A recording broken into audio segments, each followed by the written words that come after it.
something selele, selele, selele, selele. As the group returned to Great Benin, they were greeted as heroes by the villagers who ran to the city gates to welcome the giant and his men.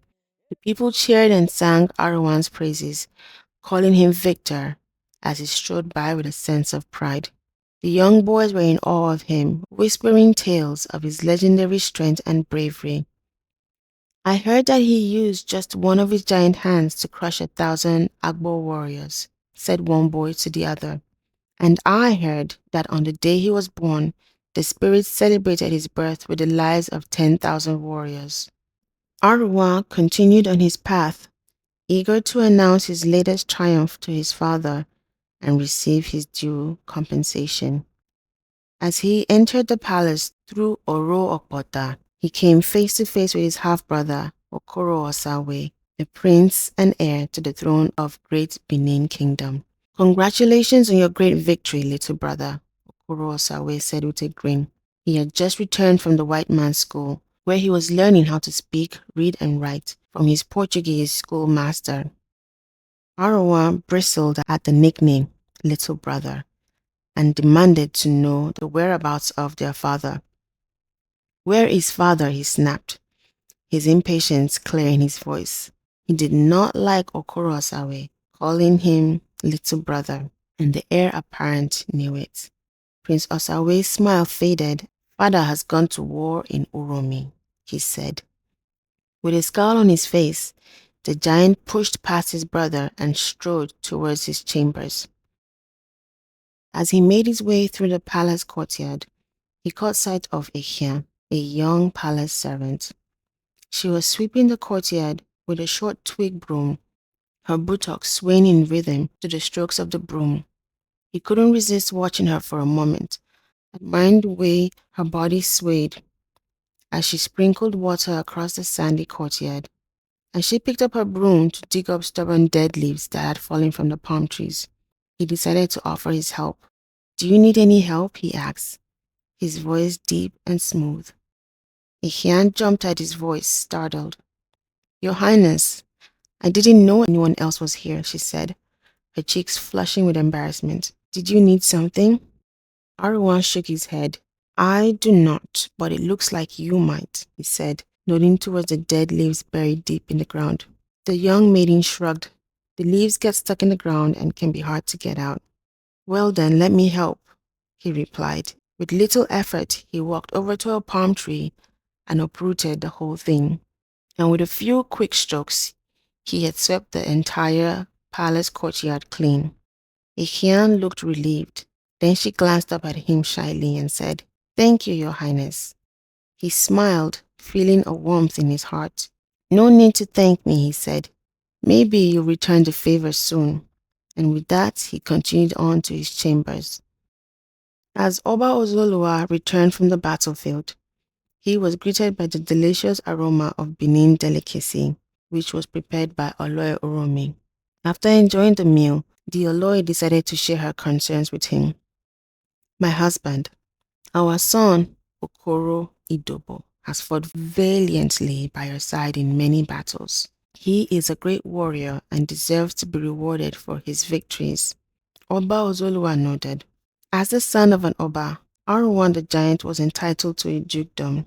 Bestowing land and title upon him would not only recognize his contributions to the kingdom, but also potentially prevent any future rivalry between him and his brother, thereby ensuring a peaceful transition of power. So, Arhuan the Giant was given the title of Enogie of Udo, along with a beaded necklace, signifying his new status.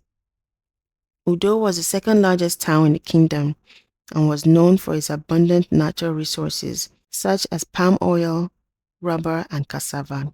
In gratitude for the Oba's generosity, the giant and the people of Udo hailed the Oba with the words Oba Ghato Kpere, he said, meaning, Long live the king. Amen. The voices of the people echoed through the streets, ringing with joy and celebration.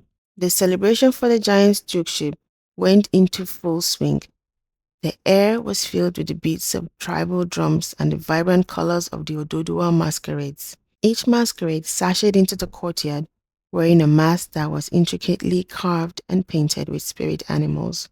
The villagers of Udo watched in amazement as the masquerades slowly began swaying their bodies to the rhythm of the drums, their movements graceful and fluid like water flowing in a river. As the music grew louder and more intense, the dancers began to leap and spin, their colorful costumes swirling around them like a whirlwind. With each movement, the dancers celebrated the triumphs of their ancestors and paid homage to the ancestors who had guided them through the ages. The dance drew to a close, and the masquerades gradually slowed their body movements until they finally came to a standstill with a last resounding slap on the goat-skin drums. The mesmerized audience erupted into thunderous applause, grateful for the opportunity to witness the beauty and power of the Oduduwa Masquerades. The new Enogie applauded with the good people of Udo. These were now his people, and he was determined to lead them with strength and wisdom. But even as he clapped, his soul felt restless. It was a good time to start strategizing on how to conquer more communities and expand the great Benin kingdom. Just then, Ekhian, the young maiden from the courtyard, passed by. She gave him a knowing glance, then sashayed into the royal compound, and like a leopard attracted to its prey, the new Enogie of Udo stood up and tailed behind her. Iyenuhoro delved deeper into mastering her mystical abilities. Here in Great Benin, it finally felt like she now had permission to work on everything she had learned under Baba Edafe. She mastered the art of healing with ease, concocting potent medicines from agbo plants and bitter leaves. She also learned to harness the energy of the moon and the river, using their power to control the tides. And lately, she had even gained the ability to glimpse into a person's past, just with a single touch. The full moon was Iyenuhoro's source of power and serenity. It was a time when her magic was at its strongest. But as she stood by the river bank, the full moon casting a silver glow over the water, Iyenuhoro couldn't shake the feeling of unease that had been gnawing at her for weeks. The giant whom she had hoped would be an ally seemed to be on edge around her. She wasn't sure, but knew that she had to do something to appease the new Enogie of Udo. She gathered up her things. As Iyenuhoro walked home from the river, she spotted Idia, the mother to Prince Osawe, walking into view with Chief Oliha, the elder Uzaman noble. Iyenuhoro froze in place. She was afraid to be caught by the queen eavesdropping. Fortunately, she saw a nearby mango tree and quickly ducked behind it, then watched from the corner. The queen and the chief walked by, unaware that they were being watched, continued their conversations in low voices. Now that my co-wife's son is at Udo and out of the way, it will be easier to gain the support of the Enogie of Uromi, Okuomu, Uroho, and AC, Queen Idia said. Queen Mother, Oliha said, as you know, the Enogie of Uroho town is a kinsman of Arhuan's mother, and he may not be easy to convince, but maybe a marriage of alliance between your beautiful daughter and the chief may strengthen the bond and endear him to our side, Oliha said. Queen Idia was no fool. The chief of Uroho town was a disgusting old man with an appetite for dark, evil things. Don't worry, she said. I have another way to get him to our side. Right now, time is running out. Although the giant is happy with his Enogie title, my son's life is still in danger. Arhuan has won many battles, and he has the Asaka's loyalty, who will fight only for him. Not to mention his Aze from Agbo with extraordinary abilities. He has a whole host of people who are ready to fight and defend him. We must tread with caution. Oliha nodded. The sorceress Iyenuhoro frightened him. He had always assumed Queen Idia was the most powerful witch he knew.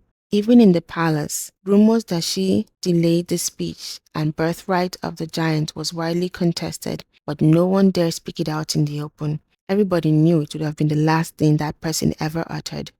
Yes, Queen Idia was powerful, but now her powers paled in comparison to these sorcerers from Agbo. The queen was right.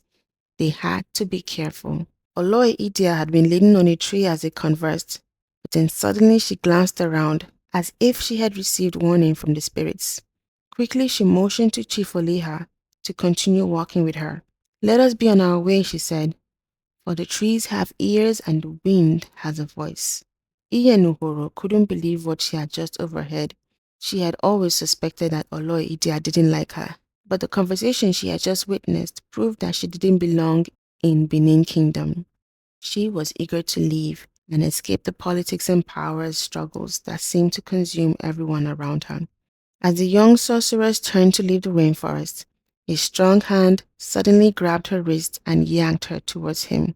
It was General Ewohim, the giant's right-hand man. His chiseled physique was on full display, his muscles bulging beneath his tight-fitting tunic. Her eyes were drawn to his broad shoulders and muscular chest. They quickly lowered to his battle machete before darting back up to meet his smoldering gaze. She couldn't help but feel uneasy around him. His rough, calloused hands, evidence of years spent on the battlefield, held her wrist briefly before gently releasing her. Disappointed by his haste to let her go, she frowned with displeasure. Iyenuhoro didn't know whether to be relieved or afraid that it was Ewohim. But he made that decision for her when he spoke. "Pack your things," he said roughly. "The giant wants to see you." She didn't know how Ewohim had found her, but she knew better than to question the giant's orders. Fuming with anger at his aloofness, she stumped along behind him, deliberately keeping a distance.